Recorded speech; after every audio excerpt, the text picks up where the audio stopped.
সাদাকে সাদা বলবো, কালোকে কালো বলবো, কালোকে সাদা কিংবা সাদাকে কালো বলা আমার পক্ষে সম্ভব না।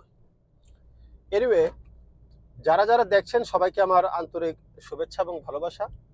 কথা বলবো ব্রাজিল ফুটবল এবং আর্জেন্টিনার ফুটবল নিয়ে।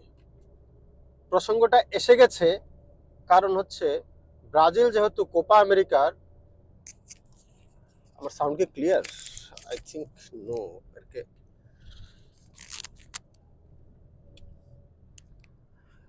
অনেকে মনে করতেছেন আমি ড্রাইভ করতে করতে ভিডিও করতেছি না, আমার ফোন কিন্তু স্ট্যান্ডে রাখা আছে। আমার অনেক ফ্যান ফলোয়াররা বলে যে ভাইয়া আপনি ড্রাইভ করা অবস্থায় প্লিজ ভিডিও বানাবেন না, থেমে বানাবেন। এবং আমি তাদের এই কথাটাকে মানে সুন্দরভাবে মেনে নিয়েছি এবং আমি কোথাও এখন আর ড্রাইভ করা অবস্থায় হাত দিয়ে ধরে ভিডিও করি না, বিকজ আসলে এটা অনেক রিস্কি। এনিওয়ে, আমার এখন মোবাইল স্ট্যান্ডে আছে। যেটা বলছিলাম, কোপা আমেরিকায় ব্রাজিলের ভরাডুবি কিংবা বিশ্বকাপ বাছাই পর্বেই ব্রাজিলের যে অবস্থান, প্লাস অলিম্পিকে ব্রাজিলের যে অবস্থান, অন্যদিকে আর্জেন্টিনার যে উত্থান, এক কথায় অসাধারণ। এই বিষয়টা নিয়ে কথা বলতে চাচ্ছি। যে যেখান থেকে দেখছেন, যারা আমার পেজে আগে থেকে আছেন কিংবা চ্যানেল আগে থেকে আছেন, তাদেরকে অনেক অনেক ধন্যবাদ। আর যদি আপনি নতুন হয়ে থাকেন তাহলে প্লিজ একটু সাবস্ক্রাইব করে দিবেন ইউটিউব চ্যানেল থেকে দেখে থাকলে। আর ফেসবুক পেজ থেকে দেখে থাকলে পেজে লাইক দিয়ে পাশে থাকবেন, ফলো দিয়ে পাশে থাকবেন। দেখেন, এখানে খুবই ক্লিয়ার কিছু সাবজেক্ট জড়িত। খুব বেশি আপনার গবেষণা করার প্রয়োজন নেই। এটার ভালো মন্দ বুঝতে হলে কেন এমন হলো আর্জেন্টিনা আর কেন এমন হলো ব্রাজিল, এটা বোঝার জন্য খুব বেশি আপনাকে গ্রামার পড়তে হবে না, খুব বেশি আপনার গবেষণা করার কোনোই প্রয়োজন নাই। একেবারেই ইজি, একেবারেই পানির মতো পরিষ্কার। একটা কথা বলি, 2018 সাল থেকে আর্জেন্টিনার কোচ হচ্ছে স্কালোনি, ঠিক আছে? সে এবং তার কোচিং যে প্যানেল, এটা অপরিবর্তিত আছে এখন পর্যন্ত এটা অপরিবর্তিত আছে। কোচ এবং কোচিং প্যানেল টোটাল তার অধীনে যারা যারা আছে আর কি। অন্যদিকে ব্রাজিল, আপনি এ পর্যন্ত লাস্ট কিছু 2 বছরে মনে হয় 4টা কোচ পাল্টিয়েছে, 4টা। তো একজন এসে যেভাবে সেট আপ করে তার টিমকে, সে যখন চলে যায় অন্য আরেকজন এসে তার মতো করে সে সেট আপ করার ট্রাই করে, ওইটা ছেড়ে যে আগে যা শিখাইছে এইভাবে এইভাবে বলছে, এখন আমি এভাবে বলতেছি এভাবে করো। কিছুদিন না যেতে আরেকটা কোচ আসে, আয়সা বলে যে না ওইটা করছে, ওইটা ওইভাবে না, এটা এইভাবে করো, এইভাবে করলে ভালো হবে তোমাদের জন্য।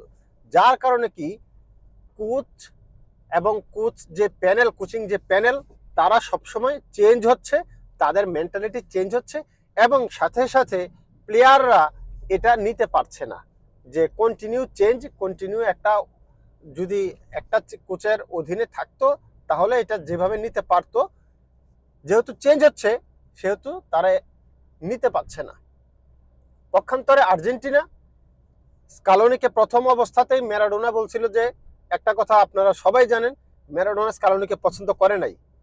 কারণ ম্যারাডোনা ক্লিয়ারলি বলে দিচ্ছে যে স্কালোনি রাস্তার ট্রাফিক হওয়ার যোগ্যতা নাই, যে সে গাড়ি সামলাতে পারবে না, সে এই নামি দামি প্লেয়ারগুলোকে কিভাবে সামলাবে।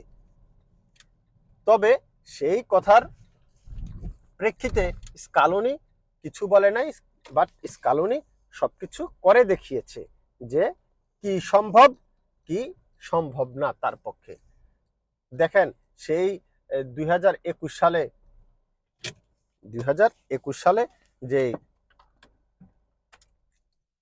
2021 সালে যেই কোপা আমেরিকা জিতেছিল, সেই জিতার ধারা অব্যাহত রেখেছে এখন পর্যন্ত। সবচেয়ে বড় কথা হচ্ছে সেই জিতার ধারা অব্যাহত রেখেছে এখন পর্যন্ত। এবং আপনি দেখেন যেই কাপগুলা ওরা জিতেছে সবগুলা মানে টিম ওয়ার্ক, যে আপনি একা বলতে পারবেন না যে মেসির কারণে টোটাল জিতে গেছে। মেসি অসাধারণ প্লেয়ার, মেসি সর্বকালের শ্রেষ্ঠ প্লেয়ার, এটা সবাই মানে, এটা আমরা মানি। বাট যে টিম ওয়ার্ক প্রয়োজন, একটা টিমের জন্য বেস্ট এফোর্ট দেওয়ার যে প্রয়োজন, সেটা সবসময় দিয়ে আসছে আর্জেন্টিনা, এবং এটার পিছনে একমাত্র কারিগর হচ্ছে স্কালোনি। সুতরাং স্কালোনি একই জায়গায় থেকে একই কোচিং প্যানেল তার রেখে যেভাবে প্লেয়ারদেরকে মানে এগিয়ে নিয়ে যাচ্ছে, এক কথায় অসাধারণ। স্কালোনি এক কথায় অসাধারণ। স্কালোনি এমন একটা পর্যায়ে চলে গেছে আর্জেন্টিনা দলের সাথে। এখন যদি স্কালোনি বলে যে এখন সকাল 10টাকে যদি বলে এখন সকাল 10টা না, এখন রাত্র 10টা, সবাই বলবে ওকে এখন রাত্র 10টা, চলো আমরা ঘুমাইতে চলে যাই, চলো আমরা ঘুমাইতে চলে যাই। সো এই যে একটা কমিটমেন্ট তাদের, এটা অনেক বড় একটা বিষয় হয়ে দাঁড়িয়েছে, এবং প্রতিটা দলের জন্য এই কমিটমেন্টটা অনেক বড় কি বলে টনিক হিসাবে কাজ করে, যে আমরা এক অধীনে থাকব, যেটা বলবে সেটাই হোক, সেটা সত্য হোক সেটা মিথ্যা, আমরা এটার পিছনে দৌড়াবো। যার কারণে আর্জেন্টিনার এই সাকসেসগুলা। তো এই ছিল আমার ডিসকাশন, ব্রাজিল কেন পিছিয়ে যাচ্ছে, আর্জেন্টিনা কেন এগিয়ে যাচ্ছে। এখন কথা হচ্ছে আর্জেন্টিনা যে আগামী পরশুদিন যে রোববারের রাতে আমাদের ইটালির সময় যে কোপা আমেরিকার ফাইনাল ম্যাচ, এটা তো জিতে যাবে আশা করি, তাহলে মেসি কি অবসরে চলে যাবে, না তারপরও খেলবে? আমরা আর্জেন্টিনার সাপোর্টার হিসেবে চাই মেসি আরও খেলে যাক, মেসি আগামী বিশ্বকাপ পর্যন্ত খেলে যাক। আপনার মতামত কি? মেসি কি আরও খেলবে?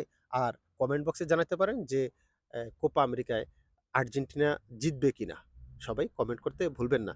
আর একটা কথা, সবাই ভিডিওতে লাইক দেন, তবে একটা জিনিস ভুলে যান, সেটা হচ্ছে পেজে ফলো করতে, যার কারণে আমি যখন ভিডিও দেই নতুন ভিডিও, আপনার কাছে নোটিফিকেশনটা যায় না। চ্যানেলটা সাবস্ক্রাইব না করলে আপনার কাছে নোটিফিকেশনটা যায় না। সুতরাং চ্যানেলটা সাবস্ক্রাইব করবেন, আর পেজ থেকে দেখে থাকলে পেজটা ফলো। থ্যাংক ইউ সবাইকে, ভালো থাকবেন, সুস্থ থাকবেন। সাদাকে সাদা বলবো, কালোকে কালো বলবো, কালোকে সাদা কিংবা সাদাকে কালো বলা আমার পক্ষে সম্ভব না।